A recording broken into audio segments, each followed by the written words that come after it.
त्यानंतर मुख्य परीक्षा आणि त्यानंतर मुलाखत. आणि जर तुमचा रिझल्ट आला नाही तर तुम्हाला पुन्हा सुरुवात करावी लागते. परत पूर्व परीक्षा, मुख्य परीक्षा आणि मुलाखत द्यावी लागते. आता आपण संयुक्त परीक्षेकडे येऊ द्या. संयुक्त परीक्षा घेताना जो आयोग आहे तो 2 ग्रुपसाठी एक्झाम घेते. एक आहे ग्रुप बी, नॉन गॅझेटेड पोस्ट आहेत, आणि दुसरा आहे ग्रुप सी, म्हणजे क्लरिकल वगैरे त्यामध्ये येतात, पण त्यासाठीही तेवढाच अभ्यास लागतो. तर ग्रुप बी मध्ये कुठल्या पोस्ट आहे? पोलीस उपनिरीक्षक असेल, सहाय्यक कक्ष अधिकारी, राज्य कर निरीक्षक, दुय्यम निबंधक म्हणजे PSI, ASO, STI या पोस्ट आहे. आणि ग्रुप सी मध्ये ज्या स्क्रीनवर शो होत आहे त्या सगळ्या पोस्ट आहेत. यांची पण सेम प्रक्रिया असते. पहिले असते पूर्व परीक्षा असते. पूर्व परीक्षा ही कॉमन होते, म्हणजे ग्रुप बी आणि ग्रुप सी साठी पूर्व परीक्षा कॉमन होते. मुख्य परीक्षेच्या वेळेस जे ग्रुप बी चा मुख्य परीक्षेचा पेपर तो वेगळा असतो. 2 पेपर असतात त्यामध्ये. पहिला पेपर असतो 200 मार्काचा, त्यामध्ये म्हणजे 2 मार्काला 1 प्रश्न असतो. 50 प्रश्न असतात मराठी ग्रामर, मराठी संदर्भाचे, आणि 50 प्रश्न असतात इंग्रजी संदर्भाचे.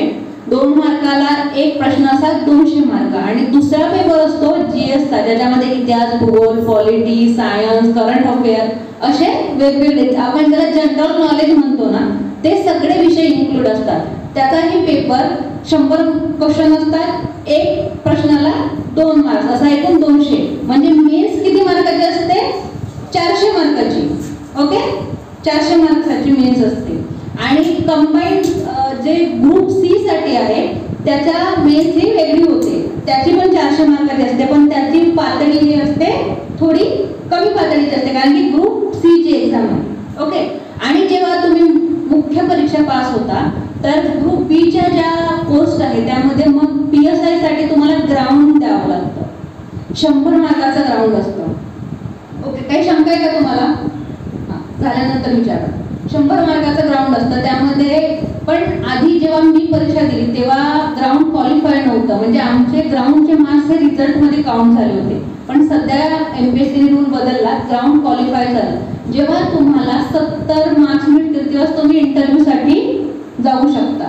त्यामध्ये मुलांसाठी आहे, म्हणजे 400 मीटर आहे, परत लांब उडी, पुलअप्स आहे, शॉर्टपुट आहे, असे इव्हेंट आहे. तुम्हाला 100 पैकी 70 मार्क्स मिळवून इंटरव्ह्यू साठी क्वालिफाय व्हावं लागतं. आणि इंटरव्ह्यू 40 मार्क्सचा असतो. इंटरव्ह्यू मध्ये जे तुमची स्पेशालिटी आहे, जसं तुम्ही आता गडचिरोलीतून जाताय, तुम्हाला नक्षलवादावर प्रश्न विचारले जाऊ शकतात, किंवा आदिवासी लाईफवर प्रश्न विचारले जाऊ शकतात. म्हणजे तुमचं बायोडाटा असेल किंवा तुमचं बॅकग्राऊंड असेल किंवा तुम्ही एखाद्या विषयामध्ये प्रावीण्य मिळवलं असेल तर ऑलमोस्ट तुमचा इंटरव्ह्यू त्या विषयावर जातो. किंवा तुमच्या बोलण्यातून एखादा शब्द निघाला असेल तर त्या शब्दाला पकडून सुद्धा तुमचा इंटरव्ह्यू डायव्हर्ट होऊ शकतो. माझा इंटरव्ह्यू पूर्ण सायकोलॉजी विषयावर गेला होता, कारण की त्यांना आयोगाला नवीन विषय मिळाला होता. ते कॉमन मध्ये येत नव्हतं. जे कॅन्डिडेट्स होते नॉर्मल सगळे रिजनल किंवा असे जात होते, पण माझ्या बायोडाटामध्ये मेन्शन असल्यामुळे पूर्ण इंटरव्ह्यू मला सायकोलॉजीवर गेला होता. आणि ग्रुप सी ची पण सेम असते, फक्त इंटरव्ह्यू नसतो आणि ग्राउंड नसतं. एवढं बेसिक समजलं तुम्हाला. आता महत्त्वाचा मुद्दा आहे, अभ्यासाची सुरुवात कशी करायची. आपण ऐकलेलं असते की स्पर्धा परीक्षा फार अवघड आहे, 100 जागा असतील तर लाख मध्ये फॉर्म येतात, पण आपल्याला किती लागतात? फक्त 1. बरोबर आहे का नाही? 1 म्हणून 2 जागा निवडल्या जाऊ शकतं का? एकच जागा निवडा, आपल्याला एकच जागा पाहिजे आणि त्या एका जागेसाठीच प्रयत्न करायचा असतो. आता अभ्यास करताना सगळ्यात पहिलं कुठले, हे जे मी सांगणार आहे, हे जे मुद्दे मी एक्सप्लेन करणार आहे ते तुम्हाला प्रत्येक कॉम्पिटिटिव्ह एक्झामला लागू पडतील आणि इव्हन तुमच्या BAच्या अभ्यासाला सुद्धा लागू पडेल. जेव्हा आपल्याला अभ्यास करायचा असतो त्या सगळ्यात पहिलं महत्त्वाचं असतो सिलेबस. प्रश्न कशातून विचारले जाणार आहे. जी प्रश्न विचारणारी संस्था आहे तिने एक फॉर्मॅट तयार करून दिलेला असतो, म्हणजे आपलं काम सोपं केलेलं असते की एवढे विषय वाचू नये, आम्ही यातनच तुम्हाला प्रश्न विचारू, असं त्या संस्थेचं म्हणणं असतं. त्यामुळे कुठलीही कॉम्पिटिटिव्ह एक्झामची प्रिपरेशन करताना सिलेबस पार्ट असला पाहिजे. आम्ही असं करायचो, सिलेबसची प्रिंट काढायचो आणि आमच्या टेबलला लावून ठेवायचो. त्या स्टडीज टेबल होता त्याला लावून ठेवायचो, म्हणजे रोज तो वाचायचा की हां. आणि जेव्हा त्या संबंधी एखादा विषय आपल्याला कुठंतरी ऐकायला येते तेव्हा आपला क्लिक झालं पाहिजे, अरे हां आपल्या सिलेबसमध्ये हा टॉपिक आहे, म्हणजे याच्याकडे आपल्याला फोकस केलं पाहिजे. ओके, सगळ्यात आधी काय करायचं, सिलेबस मिळवायचा. प्रिव्हियस क्वेश्चन पेपर, जसं तुम्ही कॉम्पिटिटिव्ह एक्झामची प्रिपरेशन करता तर आयोगाने विचारलेले प्रश्न, म्हणजे समजा आता ऑब्जेक्टिव्ह जे क्वेश्चन फॉर्मेशन आहे ते 2012 पासून सुरू झालं, तर आम्ही 2012 पासूनचे प्रश्न पाठ केले होते. कारण की आयोग कसे प्रश्न विचारते, आयोगाचा कुठल्या टॉपिकवर भर आहे. म्हणजे आता एक्झाम्पल देते मी, राज्यघटनेमधलं मूलभूत हक्कावर कलम 19 वर अनुच्छेद 19 वर जर आयोगाने प्रश्न विचारले तर आम्ही प्रेडिक्ट करायचो की आयोग पुढच्या वेळेस 18 वर येऊ शकतं किंवा 20 वर जाऊ शकतं, अनुच्छेद 20 वर विचारू शकतं.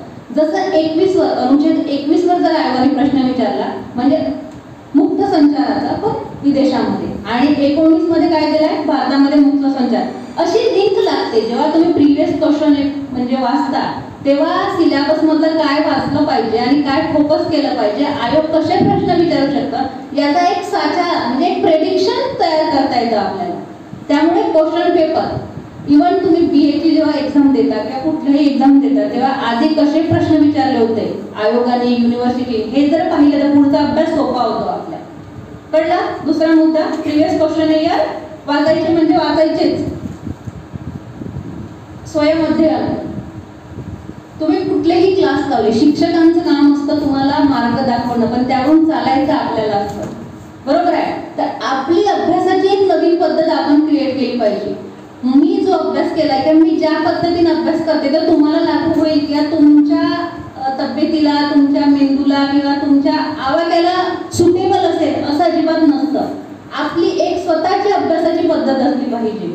आणि ती कधी कळते आपल्या, जेव्हा आपण अभ्यास करू, जेव्हा आपण त्या गोष्टीवर विचार करू की नाही असं वाचल्यानंतर किंवा हा वेळेत वाचल्यानंतर माझ्या लक्षात राहतं, ही गोष्ट एवढे वेळा 2 वेळा वाचल्यानंतर माझ्या लक्षात राहते. असंही गोष्ट शकते की मला एखादी गोष्ट लक्षात ठेवायला 4 वेळा वाचावं लागतं आणि तुम्ही असाल की तुम्हाला 2दा वाचल्यानंतर लक्षात राहते. त्यामुळे सेल्फ स्टडी आणि स्वयंअध्ययन म्हणजे आपलं स्वतःचं ॲनालिसिस करून स्वतःची अभ्यासाची पद्धत ठरवायची. जेव्हा आपण मार्गदर्शन भाषण ऐकतो तर प्रत्येक जण सांगते की पहाटे अभ्यास करा, दुपारी अभ्यास करा, मी असा केला, मी असे नोट्स काढले, त्या पद्धती आपल्याला लागू पडतीलच असं नाही. कधी कधी आपली पद्धत वेगळी असते आणि आपण ती फॉलो करायला जातो आणि आपण म्हणजे डिमोरलाइज होतो, कारण की आपल्याला वाटते हां हे सांगितलेलं मी केलं पण माझा अभ्यास होत नाहीये, कारण की ते तुला सूट होत नाहीये. जेव्हा तू स्वतःची पद्धत ठरवशील अभ्यासाची तेव्हा तू यशस्वी होशील. ओके, नेक्स्ट आहे ग्रुप स्टडी. ग्रुप स्टडीचा फायदा काय असतो, जेव्हा आपण अभ्यास करतो दिवसभर अभ्यास केल्यानंतर सायंकाळी जेव्हा एखादा मित्रमैत्रिणी असेल किंवा तुमचा ग्रुप असेल तेव्हा जेव्हा तुम्ही डिस्कस करता एखादी गोष्ट वाचल्यानंतर जेव्हा ते बोलण्यात येते ती कायमस्वरूपी आपल्या मेंदूवर बोलली जाते, आपल्या स्मरणशक्तीमध्ये ती स्टोअर होते. कारण की एक मी जो टॉपिक वाचलाय, एखादी गोष्ट असते जी माझ्याकडून मिस झालेली असते, एखादा इयर असेल किंवा एखादी कन्सेप्ट मला जी उमगली ती तुम्हाला उमगेल असं नाही किंवा तुम्हाला जे उमगले ते मला उमगेल असं नाही. त्यामुळे जेव्हा विचारांची देवाणघेवाण होते तेव्हा आपल्याला रिअलाइज होते की हां माझ्या हातून हे सुटलं होतं आणि हे इकडून मिळालं आहे. आणि इसवी सन आहे किंवा इतिहासाचा अभ्यास करताना, पॉलिटिक्सचा अभ्यास करताना अनुच्छेद आहे, जेव्हा तुम्ही डिस्कस करतात ते अनुच्छेद किंवा ते लक्षात ठेवण्यासाठी सोपे जातं. एखादा इनोव्हेटिव्ह व्यक्ती असते जो ट्रिक तयार करतो, म्हणजे पहिले शब्द घेऊन, कारण सगळं अभ्यास लक्षात ठेवणं सोपं नसतं, त्यामुळे ट्रिक शेअर करणं ह्या गोष्टी ग्रुप स्टडी म्हणून निर्माण होतात. आणि जेव्हा तुम्ही चर्चा करतात एक डबल फायदा होतो, एक तर अभ्यास लक्षात राहतो आणि तुमच्या व्यक्तिमत्व विकासामध्ये सुद्धा फायदा होतो. बोलण्याची डेअरिंग येते, जेव्हा तुम्ही वाचलेलं मांडायला सुरुवात करता तेव्हा तुमचा आत्मविश्वास आपोआप दांडगा होत जातो. ओके,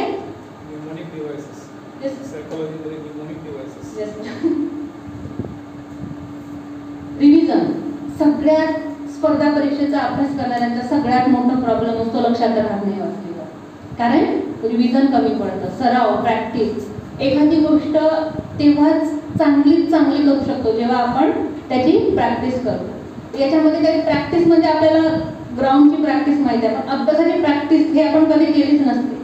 आपल्याला भीती वाटते, म्हणजे एखादी गोष्ट वाचल्यानंतर ती मला आठवेल का नाही या गोष्टीची आपल्या मनात भीती राहते आणि आपण ती गोष्ट टाळायचा प्रयत्न करतो. वाचल्यानंतर गोष्ट आठवून बघण्याचा आपण कधीच प्रयत्न करत नाही, वाचल्यानं झालं त्याला बाजू, अरे मनात कुठेतरी न्यूनगंड असते, हा वाचलंय खरं, पण जसंच तसं आठवल का? त्यामुळे कधी आठवू शकते जेव्हा ती गोष्ट वारंवार तुम्ही वाचाल.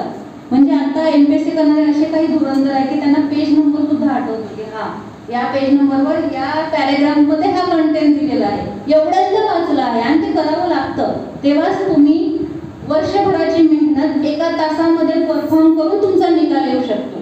तुम्ही जेव्हा तुमचा निकाल येतो तुम्ही वर्षभर काय केलं हे बघितलं जात नाही. तुम्ही एका तासात काय केलं, तुम्ही किती स्कोर काढला आणि तुमचं यश बघितलं जाते. तुम्ही तेव्हा ओरडून सांगा माझी तब्येत खराब होती, मी प्रयत्न केले पण माझं झालं नाही, त्याला काहीच अर्थ नसतं. त्यामुळे तुम्ही वर्षभर मेहनत करताय, तुम्ही जे प्रॅक्टिस करताय ते एका तासात आणायची आणि ती कधी येऊ शकते जेव्हा तुम्ही त्याची वारंवार रिव्हिजन कराल, अभ्यासाची त्या गोष्टी वारंवार रिकॉल कराल. ओके, काही शंका तुम्हाला? टाइम मॅनेजमेंट मी आता सांगितलं 100 मार्काचा पेपर असतो आणि 60 मिनिट असतात. म्हणजे एका प्रश्नाला 1 मिनिटाचा सुद्धा वेळ नसतो.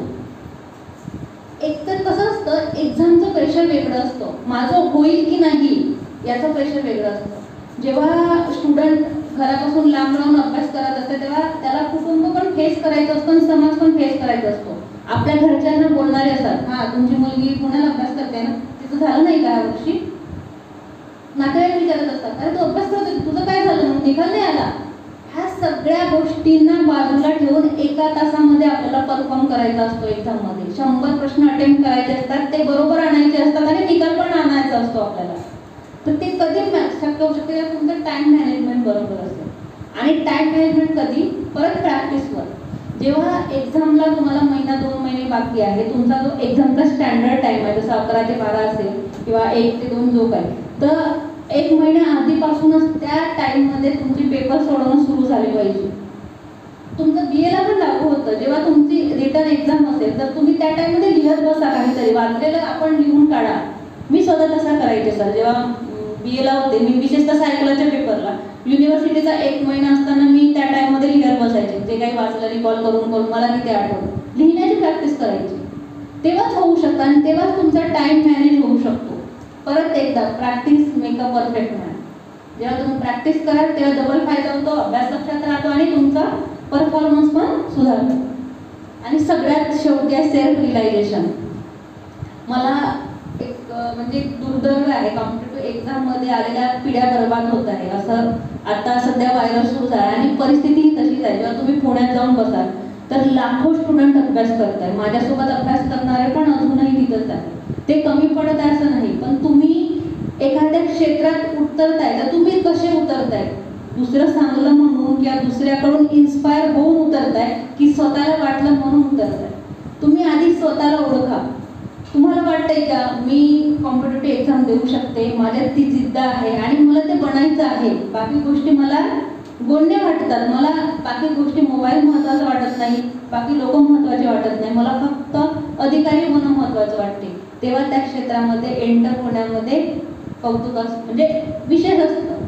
जर तुम्ही माझं भाषण ऐकून जर एमपीएससी करायला गेला, मी स्पष्ट सांगते, तर यशाची गॅरंटी फार कमी होऊन जाईल, धूसर होऊन जाईल. तुम्हाला स्वतःला वाटते की हां मी अधिकारी, हे इन्स्पिरेशन आहे, प्रेरणा असली पाहिजे, पण त्याच्याबरोबर स्वयंप्रेरणाही तेवढीच महत्त्वाची असते. मी देते ती प्रेरणा आहे आणि तुम्हाला स्वतःला वाटणं ही तुमची स्वयंप्रेरणा असते. जेव्हा तुम्हाला स्वतःला वाटेल की नाही आपण करू शकतो, आपण मॅडमसारखं करू शकतो, मग मार्गदर्शन करणं आमचं काम आहे. पण रोडवर रस्त्यावर कुणाला चालायचं आहे? स्वतःला चालायचं आहे. आणि तुम्ही ते उत्तम कधी चालू शकता? जेव्हा तुम्हाला सेल्फ रिअलायझेशन असते. जेव्हा तुम्ही एखादी गोष्ट वाचत आहे, एखादी गोष्ट करत आहे, तर मी काय करत आहे याची जर तुम्हाला जाणीव असेल आणि तुमचं एम क्लिअर असेल, गोष्टी क्लिअर असतील, तर तुम्ही यशापर्यंत लवकर पोहोचू शकता. पण तुम्ही जर गोंधळलेले असाल, तुम्हाला 1 सेकंदाला वाटत असेल की नाही मला होईल का नाही, माझं नाही झालं तर लोक काय म्हणतील, घरचे काय म्हणतील, मी तर एवढा लांब आले, तर या गोष्टी हे विचार आले, या विचारांवर मात करून आपल्याला यश मिळवायचं आहे. हे विचार जर तुमच्या डोक्यात हेवी होत असेल तर मग यश लांब जातं आपल्यापासून. माझ्या सुरुवातीला बोललो होतो की मंजिल एक हो लेकिन रास्ते अलग होने चाहिए, सोच तो होनी चाहिए लेकिन मंजिल भी एक हो लेकिन रास्ते अलग होने चाहिए. त्यामुळे स्वयंप्रेरणा, स्वतः जे आपण करत आहोत त्याचं अनालिसिस, भ्रमात राहून काही अर्थ नसतो. आपण जो अभ्यास करतोय त्या ह्याच्यात आपण बसतोय का नाही, आपण जे क्वेश्चन पेपर सोडवतोय आपला स्कोर किती होतोय. कारण की काय होतंय, होईल होईल म्हणत पर्यंत जसं 21व्या वर्षी जेव्हा आपण अभ्यासाला लागतो तेव्हा होईल होईल, आज होईल उद्या होईल, 26-27 वर्ष निघून जातात आणि नंतर येतं 2 तणाव येतात. एक कौटुंबिक तणाव येतो, सोशल स्ट्रेस येतो, इकॉनॉमिकल स्ट्रेस येतो आणि मग त्याच्यातून मानसिक तणाव निर्माण होतो. आता आपलं कसं होईल, आता आपण काहीच करू शकत नाही.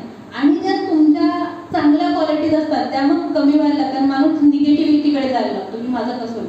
जो जोश त्याला 21व्या वर्ष होता, जे स्किल जो मेंदू त्याचा 21व्या वर्षी काम करायचा तो नंतर हळूहळू निगेटिव्हिटीकडे जायला लागतो आणि त्याच्यातले स्किल बाजूला पडतात आणि असा युवा मग विकसित देशात कसा सहभागी होईल. त्यामुळे तुम्ही स्वतःला ॲनालिसिस करा, 2 वर्ष 3 वर्ष अभ्यास करून बघा. आपल्याला कळतं की आपलं होईल की नाही होईल. जर होतंय तर ओके, आणि नसेल होत तर आपला प्लॅन बी कडे फोकस करायचं. कारण की स्पर्धा परीक्षा हे साधन आहे, साध्य नाही आहे. स्पर्धा परीक्षा म्हणजे आयुष्य नाही आहे. चांगली लाईफ आणि देशाच्या विकासात कॉन्ट्रीब्यूट करण्यासाठी, चांगल्या पदावर जाऊन अधिकारांचा वापर करण्यासाठी ते एक साधन आहे. पण तुम्ही तर त्याला आयुष्य बनवून बसाल तर आपण काही करू शकत नाही. हे रिअल फॅक्ट आहे स्पर्धा परीक्षेचा. पण होत नाही असंही नाही, कारण की तुमच्यापुढे उदाहरण आहे. 1ही रुपया खर्च न करता फक्त अभ्यासाच्या भरोशावर तुम्ही प्रशासकीय अधिकारी होऊ शकता. त्यासाठी लागते फक्त आणि फक्त मेहनत आणि तुमचा अभ्यास, त्याच्या व्यतिरिक्त काहीच लागत नाही. आता तुमच्याकडे गमवण्यासारखं काही आहे का, की मी जर अभ्यास केला तर माझी करोडोची प्रॉपर्टी जाईल, असं आहे का काही? सध्या काहीच नाही आहे.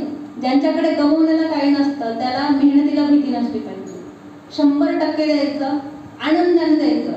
एक सांगते, जो व्यक्ती कॉम्पिटिटिव्ह एक्झामची प्रिपरेशन करते तो यशस्वी होईल नाही होईल तो नंतरचा प्रश्न आहे, पण तो एक सुजाण नागरिक बनतो.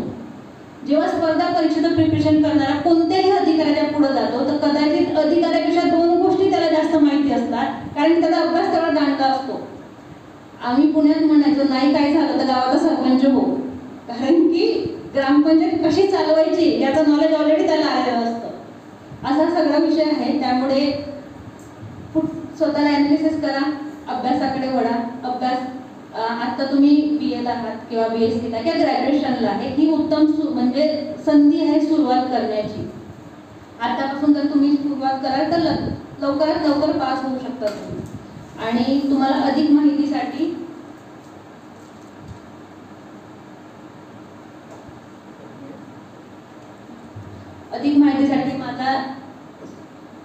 माझा मोबाईल नंबर आहे. सिलेबस, क्रायटेरिया किंवा पुस्तकांची लिस्ट तुम्ही या नंबरवर कॉन्टॅक्ट करा, मी देईल. कोणाला जर अडचणी असेल पुस्तकं घेण्यात किंवा काय करण्यात, कुठले पुस्तकं घ्यावे त्याचंही मार्गदर्शन करेल. आणि सरांनी मला इथं आमंत्रित केलं, कॉलेजने आमंत्रित केलं, याबद्दल मी सरांचे आणि कॉलेजचे आभार मानते आणि थांबते. थँक्यू. तुम्ही सगळ्यांनी ऐकून घेतल्याबद्दल तुमचे पण मनापासून आभार मानते. धन्यवाद.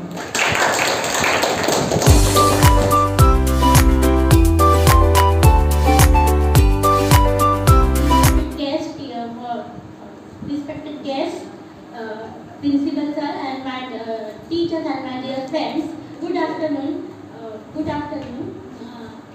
मैं आपको फीडबैक देना चाहती हूँ मेरे बारे में, करिश्मा के बारे में. मैं कुछ बोलना चाहती हूँ कि उनकी जो लाइफ है, जो उन्होंने फर्स्ट टाइम अटेंड किए थे, कि उनके जो MPC एग्ज़ाम थे उन्होंने अटेंड किए उनके लाइफ में, और जो फर्स्ट टाइम में उन्होंने पास किए, उनसे सीखना चाहिए कि हम कितनी भी क्यों मेहनत ना करें, कि मेहनत तो करनी चाहिए, बट कैसे मेहनत करनी चाहिए, कि मैम के जैसे मेहनत करनी चाहिए कि एक ही बार में हम पास हो सकें. और जो आज का जो प्रोग्राम था, और मुझे अच्छा लगा कि मैम ने स्पीच की, हमें इंट्रोडक्शन किया अपने बारे में, और जो फीडबैक मिला उनसे अच्छा भी मिला और बहुत कुछ सीखने के लिए भी मिला. इसलिए धन्यवाद देती हूँ मैम को, और मुझे यहाँ पे बोलने के लिए भी दिए, इसलिए मैम को धन्यवाद देती हूँ. और सबको धन्यवाद देती हूँ कि मुझे सुनने के लिए. और मैम के बारे में और कुछ बोलना चाहती हूँ कि लाइफ जो होती है वो बहुत हार्ड वर्क होती है, उसमें बहुत सारी प्रॉब्लम्स आती है, बट उस प्रॉब्लम को फेस करके जो आगे जाता है वही जीतता है. जो पीछे रह जाता है वो पीछे ही रह जाता है, बट सामने जाना जरूरी होता है. क्योंकि प्रॉब्लम्स तो मुझे भी होती है कि सबको होती है, सबकी लाइफ में प्रॉब्लम्स होती है, बट उस प्रॉब्लम को फेस करके आगे जाना हमारी ज़रूरत पड़ती है. कोई आगे नहीं जा सकता, बट जो आगे जाता है वो हमेशा आगे जाना चाहिए. अगर एक बार जो रुक जाता है इंसान, रुक जाते हैं, बोलते हैं कि हम कल कर लेंगे काम, वो कल कभी नहीं होता, जो आज करते वही काम होता है। और आप हर एक बात की जो मैम ने बोले कि गाइडेंस किए, कैसे स्टडी करनी चाहिए, कैसे क्या करनी चाहिए, सब ये स्टडी कैसे करते हैं वो सब के बारे में बताए। Thank you ma'am. आपने अपना नंबर भी दिया, कोई देता नहीं है कि आसानी से अपना नंबर ले लो करके, इसलिए मैं आपको धन्यवाद देती कि आपने हमको अपना नंबर भी दिया, कि बोले कि कोई हेल्प चाहिए तो आप हमें दे रहे हो, इसलिए मैं आपको धन्यवाद देती हूँ। और हर एक चीज़ों के लिए मैं आपको धन्यवाद देती हूँ कि आपने गाइडेंस किया, आपने हमारी लाइफ में प्रेरणा बन गया है, तो इसलिए मैं आपको धन्यवाद देती हूँ। और बहुत बहुत ज़रूरी होता है कि किसी की लाइफ में प्रेरणा बनना, कोई भी सक्सेसफुल हो जाता है, इजीली हो जाता है, पर किसी की लाइफ में प्रेरणा बनना वो बहुत ज़रूरी, बहुत इंपॉर्टेंट होती है, और वो बहुत बड़ी बात होती है। वो हर कोई कर नहीं सकता कि किसी की लाइफ में, किसी की स्टूडेंट की लाइफ में प्रेरणा बनना इतना आसान नहीं होता। सक्सेसफुल तो बिजनेसमैन भी होते हैं, पर कभी किसी की लाइफ में कोई बिजनेसमैन होते कि हाँ कि किसी की लाइफ में तभी सक्सेसफुल हो सकते हैं, कि किसी की लाइफ में प्रेरणा बन सकते हैं, बट बहुत कम लोग होते हैं कि किसी की प्रेरणा बन सकते हैं। इसलिए मैं आपको धन्यवाद देती हूँ ma'am. Thank you so much.